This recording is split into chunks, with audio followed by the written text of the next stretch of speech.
Let's show you how to put a horn onto the sole of the club.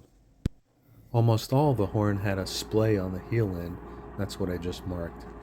I'm cutting that splay angle. We'll mark it out here. Just have a bit of it overhanging. Marking gauge will give us the depth. I use a marking gauge with a knife cutter on it so it can reach down. If it's a lofted club, those wheel gauges won't make it. So there's a series of 3 cuts here. One on the face, one on the sole, and one by the heel. You can't get the cut to go all the way through because you'd have to cut into the wood. So here I'm using something called a kerfing extender for the first time. This is something that people have been recently using for half-blind dovetails where you can't get the saw in all the way to cut. So I tried it here. I tried it on a couple sample boards and it kind of worked. You can see it's just an old dovetail saw that I filed off the teeth. This is a device that prevents the head from moving when I'm hammering out the mortise for the horn. These horns were put on as a protectant for the leading edge and for the sole.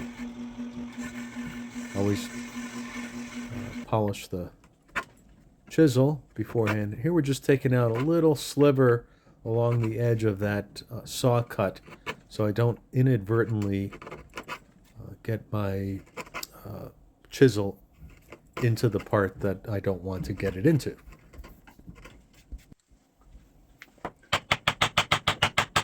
So just using a chisel and a mallet. And the material comes out pretty quickly this way. When you have it clamped in the vise and you have a backstop against it, you can really go at it. Now don't be astounded if a big chunk of wood comes off. That's where the saw cut was. So after 1 or 2 passes, oftentimes you'll see this big chunk of wood come off by the toe end of that mortise. You always want to work from the heel to the toe. If you work the other way, the grain will chip out. So unfortunately, as tempting as it seems, you want to work that way and don't work the other way, which actually would be easier if the grain wasn't a problem. Just working this little slight dovetail in the mortise to help keep the horn in a little bit. Make sure all those edges are completely cleared off. Don't have any little debris. So a little test here. It fits well from the top view or the sole view. But as you can see, as is typical, there's a curve on the sole, so you got to bend the horn. So I use the heat gun.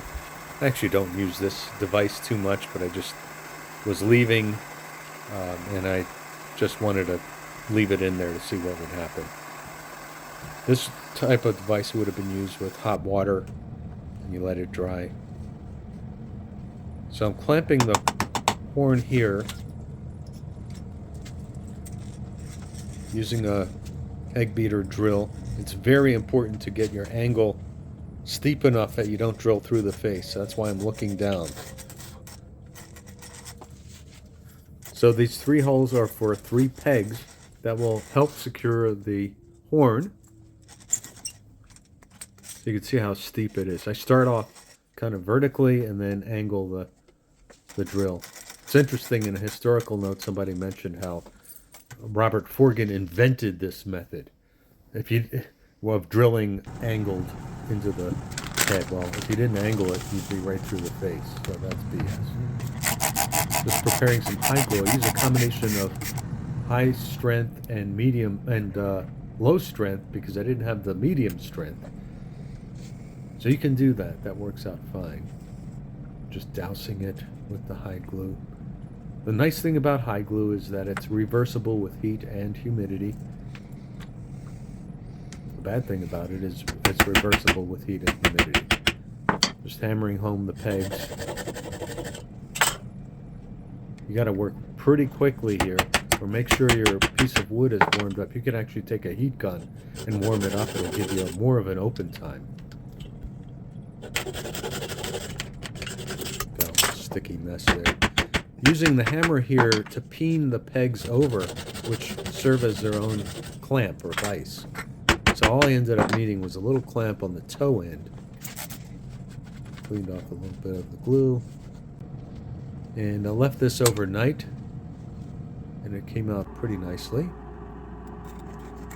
Just sawing off the toe end. I use a old beat up saw. This happens to be a Japanese pull saw with one of the teeth missing, so I don't care too much if something gets damaged.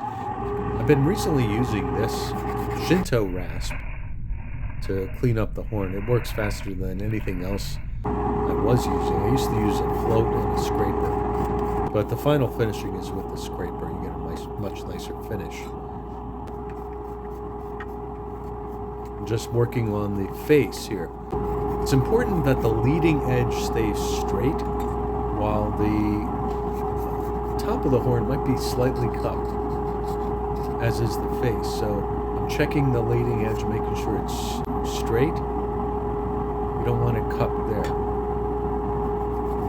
So you can just use a rasp to clean that up and straighten it out. But you can see that the face is cupped. But by the time you get to the bottom of that leading edge, it should be straight. And that's it. That's how you put a horn in. Hope you enjoyed it.